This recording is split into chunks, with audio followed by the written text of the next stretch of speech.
Allez, c'est parti. Alors du coup, je m'appelle Germain, j'ai 30 ans, j'habite en Mayenne. Du coup, je suis technico-commercial dans une entreprise d'informatique. Je m'occupe de toute la partie téléphonie tablette. Et puis du coup, je suis client chez Sonology avec 4 stations installées dans le jardin, plein sud. En passion, moi je suis plutôt côté tech, domotique, tout ce qui touche à l'électronique, accessoirement. J'ai pas mal de choses de connectées, que ce soit alarme, caméra. Et puis voilà, je suis un passionné d'informatique. En fait, c'est bête, je suis tombé sur une publicité, j'ai trouvé ça intéressant, je me suis dit tiens, pourquoi pas, parce que moi je voulais pas faire d'installation cash, quoi, je veux dire, j'ai pas les moyens d'acheter une installation à 5-6 000 € direct sur le toit comme ça. Donc c'était surtout ça moi qui m'a plu, c'était vraiment le côté plug and play, pas de questions à se poser, le côté connecté aussi, pouvoir suivre un peu la conso. Après le petit plus, bah évidemment on fait des économies, participe à l'avenir, je pense que le panneau solaire c'est quand même intéressant, et puis je me suis quand même un peu renseigné, quoi, il y a quelques études quand même qui disent que les panneaux en général jusqu'à 25 ans quand même ils sont largement viables, donc si on part sur 25 ans, normalement ils devraient être rentabilisés depuis très longtemps. Ah bah moi le photovoltaïque de base c'était plutôt le truc où les personnes âgées se faisaient avoir en installant des panneaux solaires sur leur toit par des gars qui démarchaient au portail, ting ting, ça sonnait et puis voilà on essayait de vous vendre des panneaux en essayant de faire le plus de marge possible, quoi. C'était plutôt ce côté là qui me dérangeait un peu, il n'y avait pas beaucoup d'entreprises qui installaient encore du panneau de façon honnête, c'était plutôt un truc d'escroc qu'autre chose, quoi. Donc j'avoue que ça me faisait un peu peur au départ. Au contraire, je pense qu'on est dans une zone où il n'y a pas trop de chaleur, c'est pas non plus les grosses chaleurs. On sait que du coup les panneaux solaires en général ça aime pas la chaleur. D'ailleurs en juillet et en août on sent quand même que la chaleur elle pèse un peu sur les panneaux. Donc au contraire je trouve qu'on est plutôt bien ici, parce que dans le sud, oui en effet ils ont de l'ensoleillement plutôt l'hiver, plus que nous. Mais par contre ici on a quand même moins chaud, donc je pense que les panneaux solaires apprécient. Nous aussi.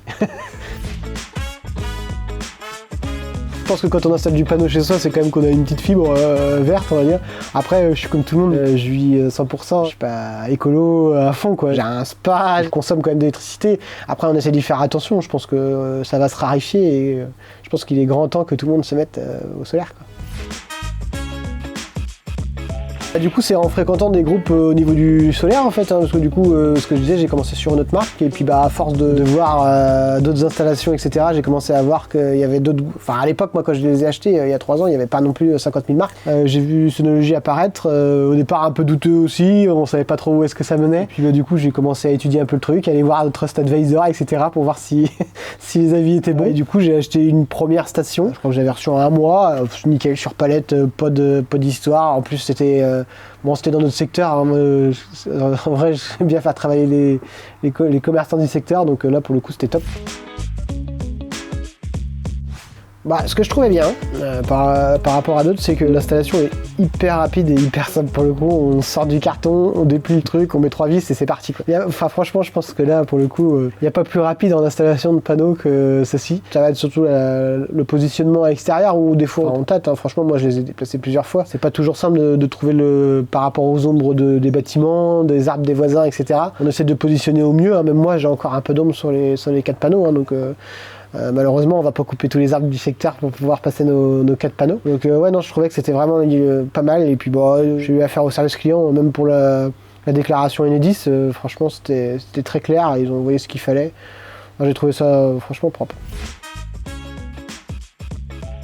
J'ai installé 4 panneaux du coup, les 4 400 watts, donc les premières générations, hein, du coup, et les deuxièmes, on voit il y a une petite différence de couleur sur les panneaux, hein, il y a un petit écart des petites lignes blanches sur la deuxième génération. Du coup je profite du plein soleil, alors j'ai un petit peu d'ombre sur le côté du coup avec l'arbre. Normalement l'été je les installe plutôt de l'autre côté, hein, où il n'y a pas d'ombre portée, donc ce qui permet d'avoir jusqu'au soir. Les ballons de chaude du coup ils tournent le matin jusqu'à 16 h, donc en fait l'ombre qu'il y a sur les panneaux pose pas trop de problème. Après pourquoi pas plus tard les accrocher soit directement sur la façade, ça pourrait être une idée, cacher le vieux bardage. Ah bah clairement quand on va dans le jardin, il y a 4 panneaux, donc clairement oui, quand les gens viennent chez nous, ils se demandent bien ce que c'est, ils comprennent pas trop pourquoi il y a des panneaux qui sont au sol et pas sur le toit. Oui, ça fait discuter clairement, la question du comment ça marche, ça fait des économies, comment ça se fait que c'est branché sur une prise et pas sur un disjoncteur, enfin oui ça fait discuter, ouais. Qu'est-ce qui a changé? Ce que je disais tout à l'heure, ouais, le ballon d'eau chaude. On a mis une horloge et on le fait marcher plutôt en journée. Alors, pour l'été, hein, je parle.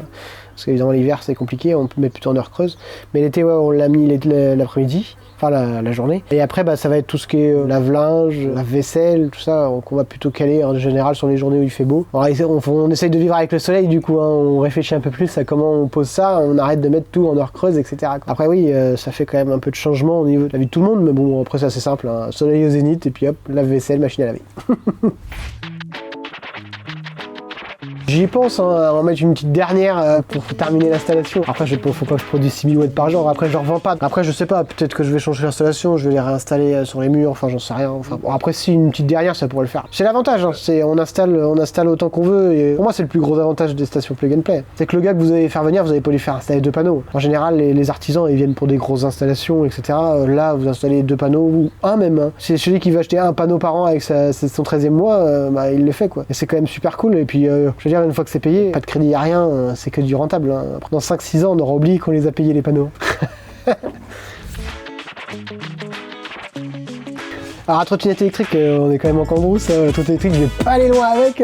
Après, la voiture, bah pourquoi pas, mais je pense pas non plus. J'ai déjà une voiture de fonction, donc je vois pas trop l'intérêt de racheter une voiture. Non, après, ce que je trouve bien, bah là, le robot de tonte qui tourne l'après-midi, du coup, il tourne sur les panneaux solaires, donc le robot de tonte qui tourne gratos. Je pense que la batterie, il faut encore attendre un petit peu. Je pense que vraiment, ça va évoluer. On voit bien que les technos, lithium et tout ça commence à changer. On voit du Life Pocket, etc. On voit des technos qui sortent. Je pense que le graphène, etc., où il y a un sacré avenir sur la batterie. Je pense que d'ici une dizaine d'années, il va y avoir des trucs dingues et on pourra vivre le soir, l'hiver. À moins que ce soit pas des batteries, parce que les Chinois, ce qu'ils nous inventent là, avec leurs bâtiments, c'est des gros bâtiments avec plein de blocs de béton qui font des tonnes et des tonnes. Et en fait, l'après-midi, du coup, quand les panneaux solaires et les éoliennes tournent, ils font monter les blocs en fait très haut. Et après, en fait, le soir, du coup, ils font redescendre les blocs de béton. Mais c'est des mégawatts, hein, c'est l'équivalent de genre une centrale nucléaire, quoi. Et c'est une entreprise qui a fait ça, c'est une sorte de start-up américaine qui fabrique ça et qui vend ça à l'autre bout du monde. Mais c'est monstrueux. Hein. Alors pour l'instant c'est pas hyper esthétique, hein. Gros blocos avec plein de... Et en fait mais l'idée est hyper bonne, quoi. Ça reste un alternateur avec des blocs de béton qui montent et qui descendent, quoi. Et ça descend tout doucement, donc ça fabrique de l'électricité, comme un barrage.